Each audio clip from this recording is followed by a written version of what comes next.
I remember the silence before it all began. Quiet skies, lazy mornings, the smell of burnt coffee in my bunk. Earth was still fractured back then. Nations argued over oil, trade deals, and ego. But once the first alien broadcast hit every screen across the planet, languages decoded, threats clear, it all stopped. Humanity didn't unite because we loved peace. We united because something worse had arrived. They called themselves the Threx Dominion, 8-limbed, silver-skinned bastards with a superiority complex carved into their bones. The way they spoke to us, like we were cattle with just enough intelligence to be useful. We offer assimilation. Resistance will result in extinction. That was their opening line. I enlisted that same night. So did 3 of my brothers. 1 came back in a box. 1 never came back at all. And the 3rd? I try not to remember what was left of him. They hit Earth's orbit with surgical precision. No cities first, just infrastructure. Satellites gone. Power grids crippled. Global communication reduced to static. Within 48 hours, 20% of the world was blind and deaf. Panic spread faster than fire. The Threx watched us crumble from above and called it natural selection. But they didn't know what real desperation looked like. They didn't understand what happens when humans lose everything. I was deployed in Eastern Europe, part of a multinational division assembled by what was left of NATO. They gave us old rifles and new promises. Our job? Hold the line while the scientists scrambled for weapons that could punch through alien armor. We lost 1,000 men the first week. They used plasma weapons that melted flesh in seconds. No honor, no mercy, just extermination. I saw my commander burn alive next to me, his screams echoing long after his lungs stopped working. I didn't flinch. I didn't have time to cry. Something snapped in me after that. I stopped thinking of the Threx as aliens. I started thinking of them as a plague, something to be wiped out, not negotiated with. 2 months in, Earth struck back. They called it Project Scorch, a last resort retaliation. We dropped kinetic rods from orbit on one of their smaller fleet carriers. No warhead, just physics. A 30-ton steel rod going Mach 10 doesn't ask questions. It deletes answers. The carrier disintegrated over the Pacific, killing half their leadership. That was the first time we heard them scream. They retaliated by glassing Johannesburg. Millions died in 30 minutes. Children evaporated. Buildings turned to shadows etched into ash. That day, Earth made a collective decision. Mercy had no place in this war. So we gave them fear. We stopped wearing uniforms. We painted our armor with their blood. We broadcasted our raids into their ships live, showing them our eyes, our rage, our pain. We dragged their officers out by the jaws and let them listen to their own kind beg for mercy. They started calling us the Forsaken Species. Their morale collapsed before their fleets did. One by one, their outposts fell, not because we had better weapons, but because we fought like cornered wolves. No retreat, no negotiation. We didn't want peace. We wanted them to remember Earth as the mistake they should never have made. And they did. The last Threx admiral personally handed over his weapon to an Earth general. On his knees, head bowed low, whispering in broken English, "Never again! Never again!" We didn't shake his hand. We took his surrender and turned our backs. Now, 20 years later, Earth sits in silence. Not out of fear, but because the galaxy does. They trade with us. They flatter us. And above all, they never raise their voices around us. Because they still remember the war, and they know what we'll become if they ever make us fight again. They called him Keller, but on the Threx broadcasts they called him the Ghost That Burns. I first met Keller in a bombed-out textile factory on the edge of Warsaw. Smoke was thick in the air, buildings collapsed like cardboard, and the snow was stained black with ash and blood. My unit had just been ambushed. Half of us were gone. The rest were holding a crumbling wall, praying for extraction that wasn't coming. And then he showed up, No insignia, no squad. Just a rifle older than my father and eyes that looked like they'd already died. He didn't say a word when he joined our defense. Just knelt beside me, checked the chamber, and started firing. One shot, one kill. Cold, precise, detached. Afterward, once the smoke cleared and the Threx bodies stopped twitching, I asked him where he came from. He just said, "Back." That was the start. Keller wasn't ranked. He didn't answer to anyone. Rumor was he'd been dishonorably discharged from one of the first orbital drop teams for executing a Threx ambassador during what was supposed to be a diplomatic surrender. But when the war turned desperate, Command looked the other way and let him back in, on one condition: he never officially existed. He was war in human skin. We became his unit, not by order but by choice.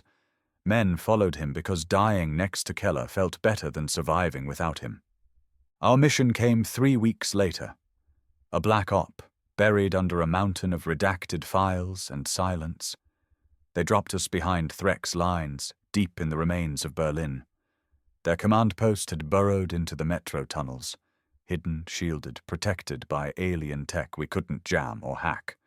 Our job was simple: get in and kill Commander Vrek, the one they called the Voice of the Purge. He was responsible for what happened in Rio. He ordered the atmospheric poison deployment that killed over 9 million. Children died in their sleep, lungs liquefied while parents clawed at their chests. There was no warning, just wind. We wanted him dead, but Keller didn't want him dead. He wanted him destroyed. We went in with nothing but pulse rifles, flashbangs, and fury. They were waiting. It was a slaughter. Jenkins lost his legs in the first blast. Boone took a plasma bolt through the face. I dragged what was left of them behind a shattered pillar, while Keller moved like a shadow between the chaos. He didn't speak. He didn't scream. He didn't hesitate. He killed 30 of them alone. Knife, rifle, bare hands. It didn't matter. He moved like a man who'd already died and had nothing left to lose. We breached the inner chamber. Vrek stood there in his ceremonial armor, tall and smug, flanked by elite guards. He didn't flinch when we stormed in. He didn't even reach for a weapon. He said, "You will not kill me. That is not the human way." Keller walked right up to him and shot both his kneecaps.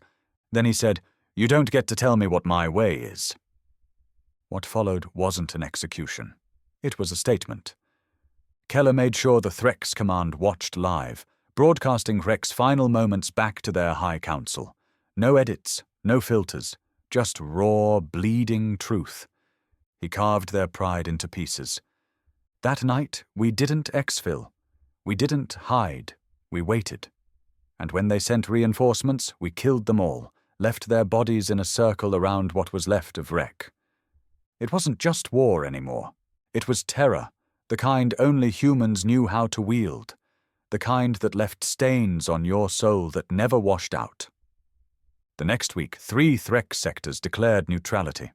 By month's end, their forward fleets had retreated to deep space. They were afraid. Not of our weapons, but of us. Of what we could become when there was nothing left but vengeance. We called it the burn line, the stretch of scorched earth where everything either died or was reborn into something monstrous. It was in Mongolia, wide open terrain, wind so dry it peeled the lips off your face, and skies that hadn't seen blue since the first Threx warships blackened the atmosphere. The ground itself had been bombed so many times it didn't grow anything anymore, not even weeds, just ash and bone. This was where they made their last stand. After Berlin, after Keller turned Vrek into a symbol of fear, the Threx changed tactics. They stopped using machines, stopped using logic. They started using shock troopers bred for one purpose: pain. 8 feet tall, fast, ripped through tanks with their claws. And worst of all, they screamed like humans when they charged, like they'd been trained to mimic our dead. Our commanders said the burn line would be our final push. Break them here, and we break the war. But none of them expected what the Threx had built under the surface. It was Keller who figured it out.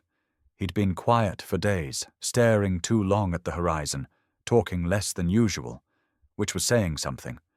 Finally, he pulled me aside and said, "They're not retreating. They're inviting." I didn't understand until it was too late. They let us push. They let us believe we had the upper hand. But beneath that blackened soil, they'd carved out bunkers the size of cities, hatcheries, cloning pods, thermal mines, all set to detonate the moment we crossed the halfway mark. They wanted us to commit everything, then wipe us out in one burst.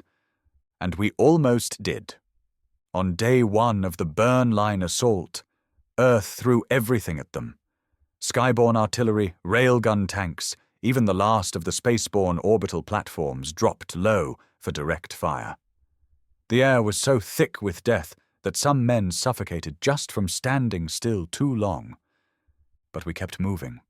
We pushed. We believed. And then it happened. At exactly 12:14 p.m., Threx commanders triggered the Scorch Protocol.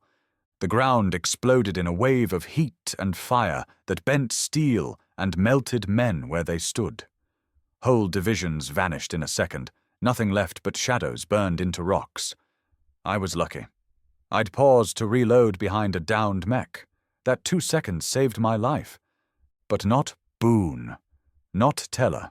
Not even Captain Mirov. Gone? Just like that.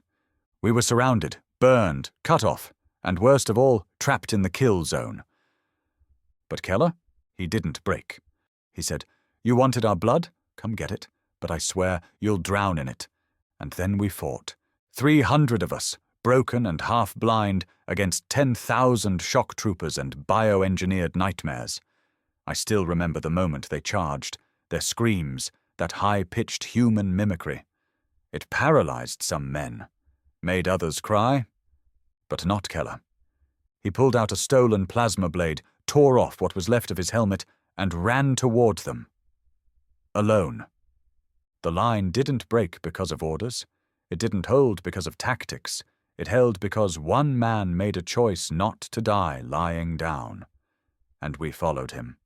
For 13 hours we fought without supply lines, without air support, and without hope. Just teeth, grit, and hate. We ran out of ammo by hour 6. After that, it was blades, fists, and whatever scraps we could turn into weapons. Keller took over 200 wounds that day. He lost his left arm. His face was a shredded mask of bone and skin. But he didn't fall. Not until the Threx did. By sunrise, the burn line was silent. No screams, no movement, just smoke rising from a graveyard made of alien flesh and human defiance. When extraction finally arrived, they found Keller still standing, propped against a makeshift barricade made of Threx skulls. Barely breathing. Eyes open. He whispered one word. Finished. And in that moment, the war ended. Not because of treaties, not because of negotiations, but because the galaxy saw what one dying human could do when pushed too far. They tried to spin it.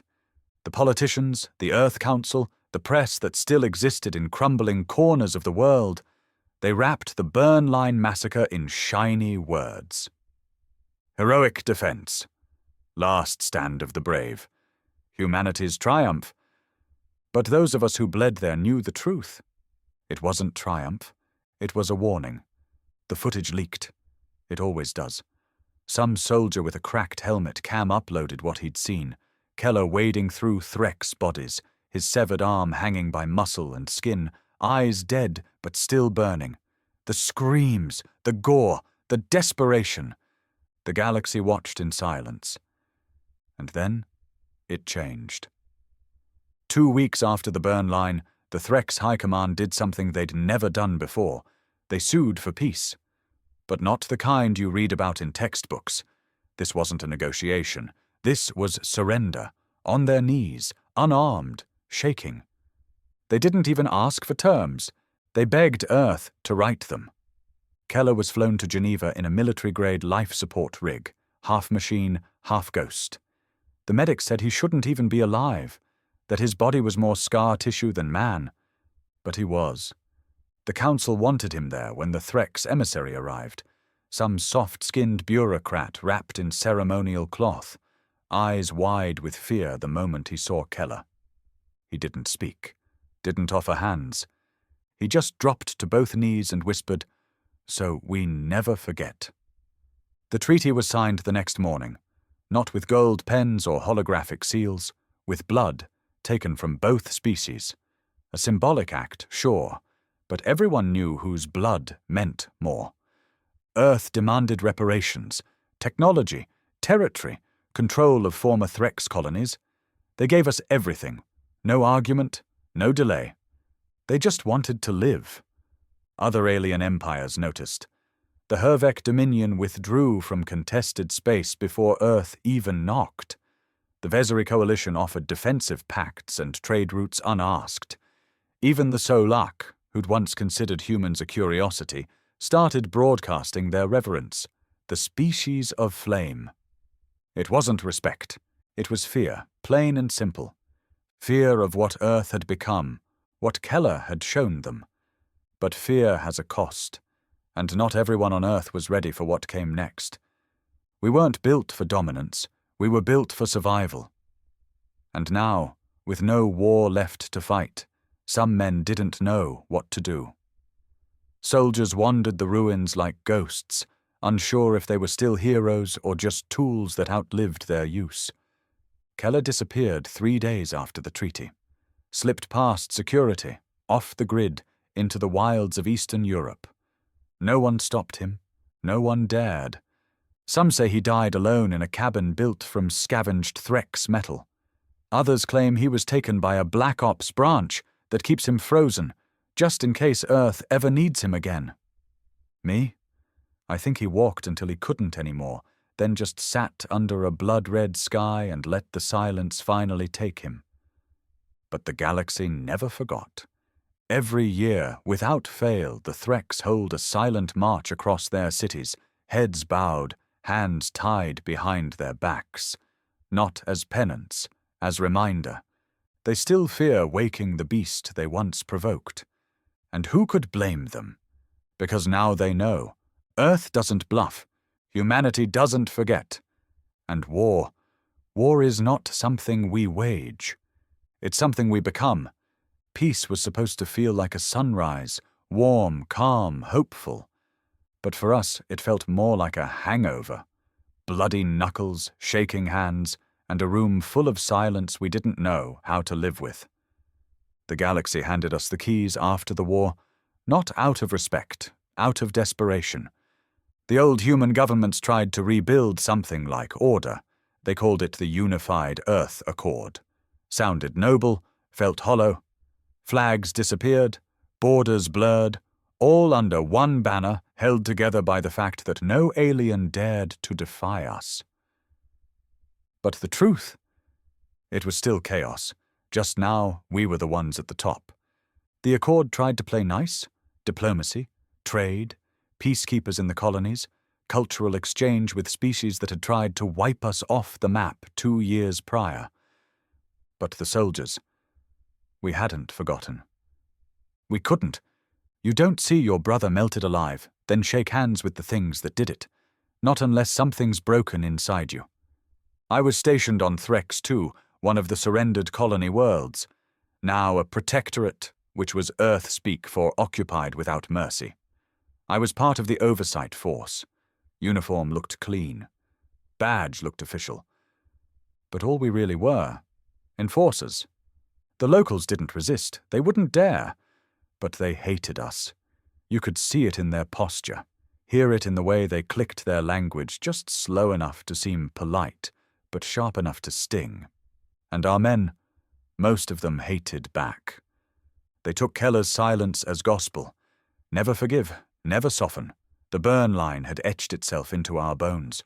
We walked those alien streets like they belonged to us. Guns always visible, orders always final. We called it peace, but it was something darker. There were rumors, whispers of the black vaults, hidden installations where Earth's military kept Threx scientists locked up, forced to build weapons we swore we'd never use. Biohybrids, mind-sync tech, stuff that made nuclear warheads look like toys. They said some of those labs used human volunteers, men too broken to live normal lives. Veterans offered pensions they'd never collect in exchange for becoming test subjects. Some of them disappeared. Others came back with metal eyes and no memories. The official line? Defense enhancement. The unofficial reality? We were becoming what we once feared. Even back on Earth, things weren't right. Cities rebuilt, sure. Skyscrapers rose over the rubble. But under the surface? Rage brewed. Families still missing. Graves still being dug up. Half the population suffering from neural scarring caused by exposure to Threx broadcast frequencies. And the new generation? Kids raised on images of Keller standing over a mountain of corpses. They didn't read history. They worshipped vengeance. I saw it happen. One day, a boy, maybe 13, walked up to a Threx merchant in the market district.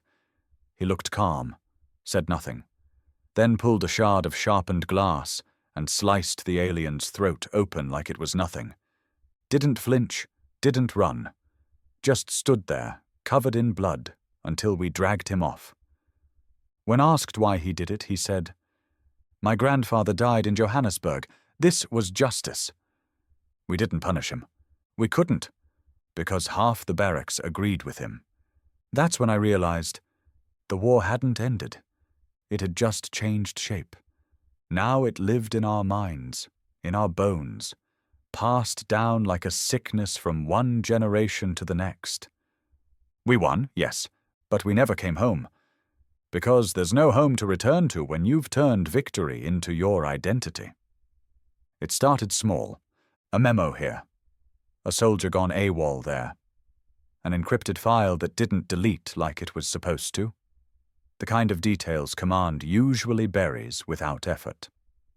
But this time, things slipped through. There was something rotten growing inside the Accord. They called themselves the Ash Circle, a name whispered in mess halls and behind closed blast doors. Veterans mostly. Men who had fought in the Burn Line, Berlin, even the orbital drops. But they weren't asking for medals. They were asking for truth. I met the first of them in a bar outside the Marex orbital station. He didn't give a name. Just a look. A way of sitting with his back to the wall. Drink untouched. Eyes scanning the room like he still expected plasma to come through the walls. "You were with Keller, weren't you?" he asked. I didn't answer. Didn't need to. He slid a data chip across the table. "Watch this. When you're sober." I almost threw it away. Thought it was just more propaganda. We got bombarded with anti-alien crap daily. But something about his tone. It didn't sound like hate. It sounded like grief. So I watched. And I saw things that weren't supposed to exist. Footage of Earth scientists injecting Threx DNA into human embryos, experimental super soldiers, bred not born, trained from birth to feel no loyalty to anyone but the Accord. Images of prisoners tortured in off-world interrogation domes. Not aliens, humans, dissidents, survivors of cities Earth accidentally wiped off the map in necessary strikes. And then there was Keller, alive, barely, a shell of the man I remembered, hooked up to machines, his body bloated and stiff, eyes wide open but empty. He wasn't dead, but he wasn't living either. They'd kept him in stasis, not to honor him, to dissect him. His blood, his nerves, his memories. They were using him as a template, the perfect soldier, the perfect weapon. The man who made the galaxy kneel had become a lab rat, hidden in some underground lab in what used to be Siberia. That's when I knew the Ash Circle was right. We didn't just win the war. We lost ourselves to it. The Circle wasn't looking to bring peace. They knew peace was dead. What they wanted was a reckoning. They began to move in silence. Destroying black site labs, smuggling civilians off-world before they could be volunteered for testing, hacking military satellites and rerouting surveillance. And one by one, former soldiers began to vanish from the Accord's databases, men with high kill counts, field commendations, and guilty consciences. We weren't enemies of Earth.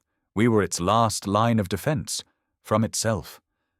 But that line was thinning, because the Accord knew we were coming, and they weren't afraid to kill their own. The first strike was never meant to be loud. It wasn't supposed to make headlines or trigger a fleet-wide alert. It was supposed to be surgical, clean, quiet, deniable. But war doesn't care about plans. We hit Site 9, a classified Accord facility hidden beneath the Arctic shelf. On paper, it didn't exist. No staff, no logs, no heat signatures. But the Ash Circle had someone on the inside, an engineer who'd worked the filtration systems and smuggled out encrypted schematics. Inside those sub-zero walls, Unit 0 Black, genetically engineered soldiers grown in tanks with Keller's DNA as the blueprint. 50 of them, half finished, half alive, twitching in their pods like nightmares trying to wake up. They weren't born. They were built. When we breached the lower chamber, I'll never forget what I saw. Human shapes, male, mostly, 6 to 7 feet tall, submerged in blue gel. Their eyes open, their faces almost human, just twisted, angry, too perfect, too still. But it wasn't the clones that froze me in place. It was the sound. From one of the chambers came a low, metallic moan, not a voice, not a scream. Just raw, endless pain, piped through speakers as part of a combat conditioning loop. It was Keller's voice, recorded during his final hours before stasis. Don't become like them. We stood there for a second too long. That's when the Accord's peacekeepers hit us. Elite security, dressed in jet black armor, no insignia. They didn't speak. They didn't hesitate. They opened fire without warning. The tunnels lit up with gunfire and blood. I saw O'Reilly get shredded by a burst to the chest. Maris took one in the neck and drowned in his own blood. The air stank of ozone, flesh, and fire. We returned fire, but they had numbers. Technology backup. We were just old soldiers with old guns and the weight of ghosts. And we were losing. Until Rogan, former demolitions, ex-Marine, drunk half his life, ran straight into the chamber and shouted, "Plan B!" We didn't even have a Plan A. He slapped thermal charges on the pods. 50 of them. One by one. No hesitation. I screamed. I told him we could still extract data, shut it down. But he didn't care. His son died at Johannesburg. His daughter starved during the blackout. He didn't want justice. He wanted to erase the future before it could repeat the past. The last thing I saw before the charge blew was Rogan's face. Calm, eyes closed. Boom! The shockwave tore through the lower levels. Fire chased us through collapsing steel corridors. I dragged Fenric, half-burned, screaming, through the snow tunnel exit as the ground behind us cracked and fell into the frozen sea. Site 9 was gone. So was Rogan. So were the clones. The Accord called it a terrorist attack. Said the Ash Circle was a destabilizing force that threatened galactic peace. Sent death squads to raid homes, track comms, interrogate anyone who'd ever worn a uniform. But something was different this time. The public didn't look away. Someone leaked the Site 9 footage. Not just the blueprints, the pods, the voice, the blood, the truth. And once people saw Keller, mutilated, used, betrayed, everything changed. Protests, riots, civilians throwing food at Accord convoys, young men spray-painting "We are the Ash" on black transport walls. For the first time since the burn line, the fear shifted. The Accord looked weak. The truth looked strong. And the Ash Circle. We weren't ghosts anymore. We were a revolution. We called it Final Dusk, not because the world was ending, but because we were choosing to end the version of it that should have never existed in the first place. The Accord's grip was slipping. Their fleets were loyal, yes, their surveillance still brutal, but their moral license, the illusion that they were protecting Earth from chaos, that was dead, buried beneath Site 9's ashes, alongside the last piece of the man who saved humanity and was repaid with a cage. Keller's image had gone viral across all networks, not the polished one they fed school books, not the war hero statue with the flag on his back. No, the real one, naked, bleeding, eyes open in a medical stasis tube, mouth moving with no sound but one last ghosted breath. Burn it all. That clip, just 3 seconds long, shattered the Accord's mask. Cities rose, orbital stations went dark, colonies refused shipments, and the Ash Circle? We weren't hiding anymore. We were marching. Our last mission wasn't a strike. It wasn't sabotage. It was liberation. Keller's vault, deep under Siberia, beneath what was once a mining facility turned covert genetic lab. No doors, no maps, no mercy. We had one goal. Bring him out, dead or alive. We landed under a meteor storm, cover given by a rogue satellite we'd hijacked 2 weeks prior. The snow burned under the thruster heat. Silence reigned as we moved. 12 of us left.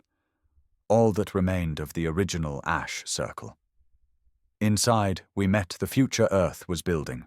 Rows of hybrid units, half-bred warriors still in formation, stasis pods blinking, biometric alarms screaming, techs scrambling to wipe drives as they ran, security bots opening fire with machine logic precision. But they didn't expect us to come with rage sharper than their programming. We tore through them. Not clean, not glorious, just raw, ugly violence. The kind we perfected in the dirt, the kind the Accord forgot we still remembered. At the heart of the vault, behind sealed cryoglass, he waited. Keller, pale, hollow, gaunt, tubes running into veins that had been milked dry of their humanity. I stepped forward. My hand trembled when it touched the panel. Years of silence between us. Years of guilt, and then... He opened his eyes. Not fast. Not dramatic. Just slow. Steady, he looked at me like he already knew what we'd done. What we had become. What had happened in his name. I whispered, "We came to get you." He didn't speak. He reached up, weakly, slowly, and unplugged the feed line from his neck. And then, in a voice rasped to the bone, he said, "Did we win?" I couldn't lie. Not to him. Not to the last man who still carried a soul scarred deeper than mine. None but that we remembered who the enemy really is. He nodded once. Then Keller stood. He was frail, shaking, but standing. And in that moment I realized something terrifying. He didn't need to fight anymore. He didn't need to lead. His name alone was a weapon. When we emerged from the vault, the world watched. Every stream, every ship, every back-channel channel. And they saw him. Not a general, not a lab experiment, but a ghost who refused to die. Keller didn't speak that day. He just looked into the camera and raised his fist. The Accord fell within 8 hours. No final battle, no surrender. They folded like cowards. Their leaders vanished. Their files leaked. Earth burned their flags and wrote new ones in the ash. But the truth? We didn't win peace. We didn't become heroes. We just gave the world a second chance to choose what kind of monsters we wanted to be. And this time, maybe we'll get it right.